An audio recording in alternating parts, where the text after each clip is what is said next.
Hey,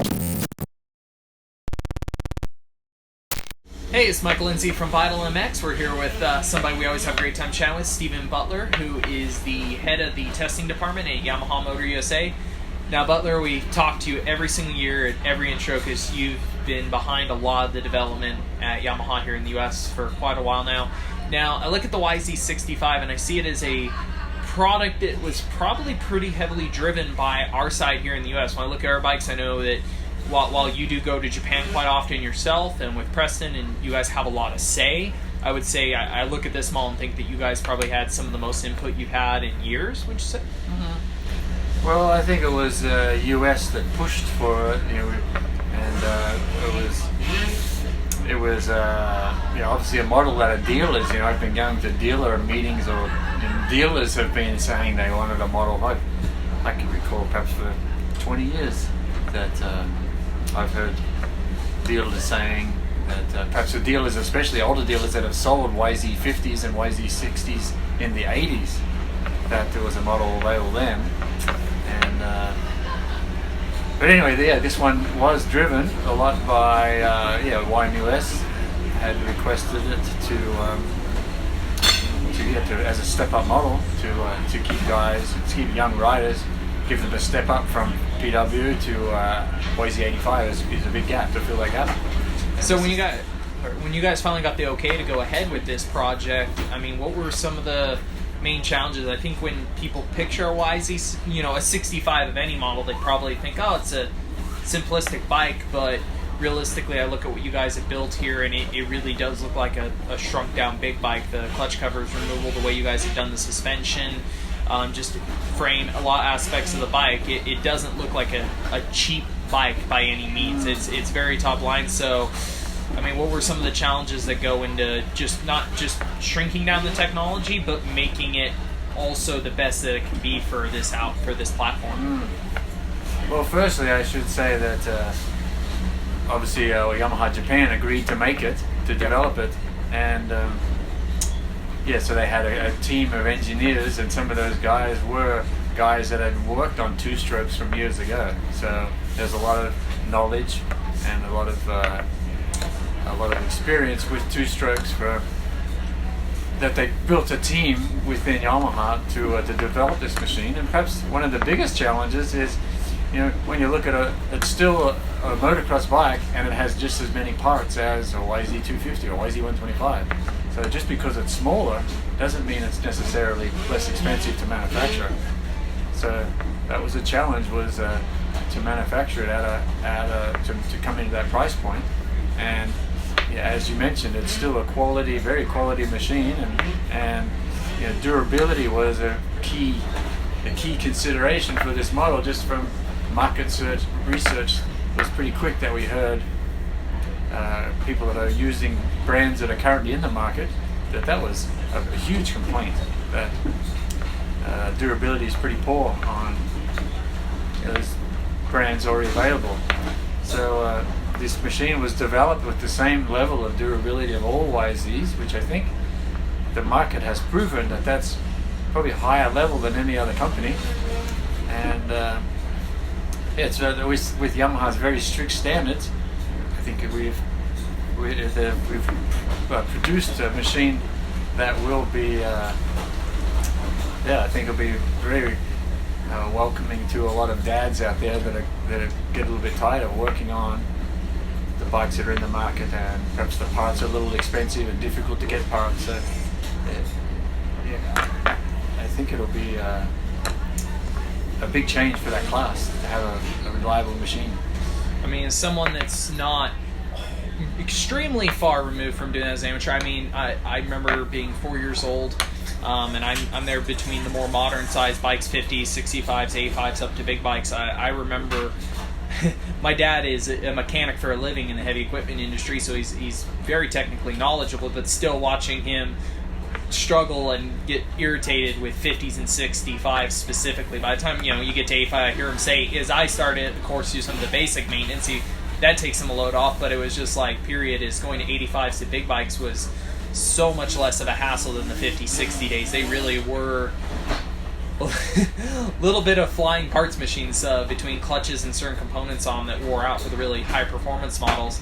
I see that being a huge help with what you guys did. And the second one that I think is interesting is I remember as each jump you'd make from like especially a 65 to an 85 that had the first time you got to experience power valve engines and then going to big bikes is how brutal the little bikes were that we were riding at the time for power delivery. But as a young kid, I don't think you don't really wrap your head around that. You just ride what's handed to you. So if it's horribly aggressive, I don't think when you're that young time you don't really appreciate how rideable the bike can be. And it seems like with the engine you guys done with the 65, there was a huge focus on making something broad, torquey, something that has a wide range of power in each gear, so you're not shifting it through the little light switch phases of where it makes power. I mean, was that when it comes down to it, was that the number one focus of the bike beyond the reliability and price point?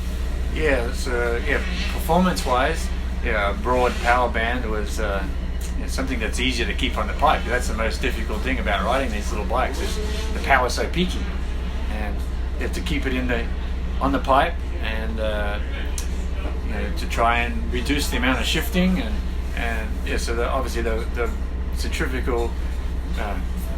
Obviously, the power valve that's controlled with centrifugal force was the way to go because it's consistent. The power valve is opening and closing at exactly the same RPM every time, and in this case it's opening at it's starting to open at 8,300 RPM and it's completely open by 89 RPM. So almost 600 RPM is the duration that it's opening, but the influence that has on the power band between 7 and 9,000 RPM is very noticeable, and that's an area where when you upshift and grab the next gear, that's right where the RPMs are at, and to be able to upshift, keep it in the power band without having to abuse the clutch, and it's a very wide, torquey power character that some of the riders right away said it's easier to keep on the pipe.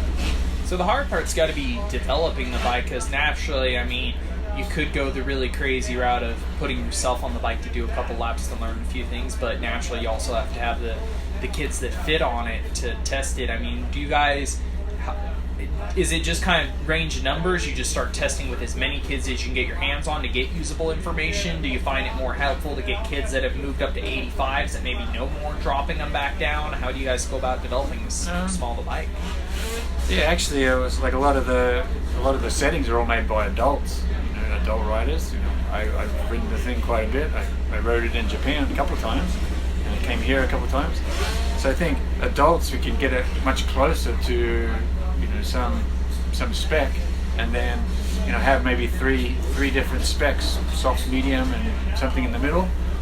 Soft, medium, hard, and then try it with kids and get their feedback. But it was actually quite enjoyable you had to extract the information from them. You had to ask the right questions to be able to understand what it was they're feeling. But they can feel it, they can't always say it, but they definitely could feel it. And I think the final settings were chosen by kid riders, but the range of settings was chosen by adults, and then we were able to use some kid test riders to see what they feel when they only weigh 85 kilos, 85 pounds, whereas some of the test riders, 120, 130 pounds.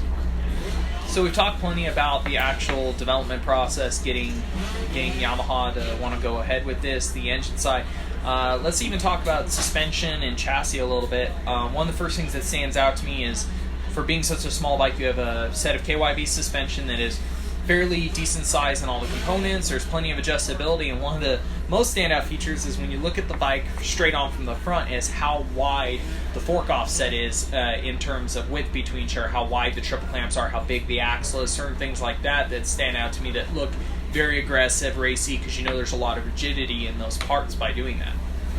Yeah, that's right. So it's actually, we call it the pitch, the position of the fork from the center tube out, from the steering tube out, I should say. So it's a very wide fork pitch on this unit, and we really focus on straight line stability, and rigidity of the front end had a big influence of that. So yeah, for the smaller riders with not so much upper body strength, and obviously most of them are riding on the same tracks as big bikes. I think it's pretty tough for some of the kids to ride even just in a straight line or down a loamy straightaway, being aggressive or going as fast as they can. But riders that have compared our machine to other brands, that's one of the things they'll say of how the straight line stability or jump landing stability or anywhere there's a high load on the chassis or the front end, it seems like the riders have a more confidence in what's going to happen in a high load situation, or the bike's reaction to those big jump landings or deep loamy straightaways where they're charging down hills into bumps. And even the damping character. So the forks are just like what we have on the big bikes, and they have 2 springs and 2 dampers, and dampers controlling compression and rebound in both forks. So I think it's proven to be very successful system in the big bikes. So I think it's the same in this little bike as well. That the damping character is very progressive. So it has very good bottoming resistance, and then a damping character that is smooth yet progressive enough to hold the front of the bike up when guys are charging down the hills and putting a high load on the front end. And but yet the forks are still smooth in the beginning stroke to offer some comfort to the lighter weight riders. Now, when you look at the checklist, basically, when you were developing this bike, what criteria you felt like you guys need to meet to be able to bring this thing to market. So we've talked a lot about the usability of the power, now the stability of the chassis. Is there anything else that personally, that you look at and you're really either proud of or impressed that you guys were able to do with the bike that you think is a really good feature or characteristic? Yeah, I guess our three main focus points were, as you mentioned, torquey, wide power band that's easy to keep on the pipe, and the stability, the confidence-inspiring handling that suits a wide range of riders. And I think we focus a little bit on the adjustability side of things too, because kids at that age certainly can grow, very quickly. Within a couple of years, they can change 3 or 4 inches. So, and I think the traction and the bike having a feeling of being stuck to the ground was something that I think gives every rider confidence. And I think it's a combination of the suspension character and the rigidity of the bike. I think that's one thing that really stands out, that the contact feeling of the ground of this bike and the overall stability. I guess one area I wanted to cover, I didn't even think about this, we had previously discussed it, is on the engine side. Something I thought that was really interesting we were talking about is, of course, 65, it's a very small little engine, and the engine to work has to pull air in. So doing that small of a little piston creating a void to pull air in, it's not a lot of force that it has to draw air in. So you guys were talking a lot about the work with the carburetor, the air boot, the overall volume, so that those low RPMs that roll on, that this little bike would actually have some response, because there's a lot of available air that's kind of stagnant in the air boot that doesn't have to be pulled from outside the bike through the filter, which takes more force than actually having that air readily available. Was that is that something that was as much of a carryover from the big bikes, or is that something that's a little more specific to the 65, the amount of volume that you guys have in the air boot to get this little guy to respond? I think it's maybe YMC or Yamaha Japan's development crew. They understand that is important for a small displacement engine, is having a large airbox, a large capacity airbox, and a big volume air boot is very important for to have a lot of air available, because a small displacement engine like that, it has a tough time drawing air into the engine. So to have a lot of air available there, it really influences the response and the throttle response at low to mid RPM, and also high RPM performance.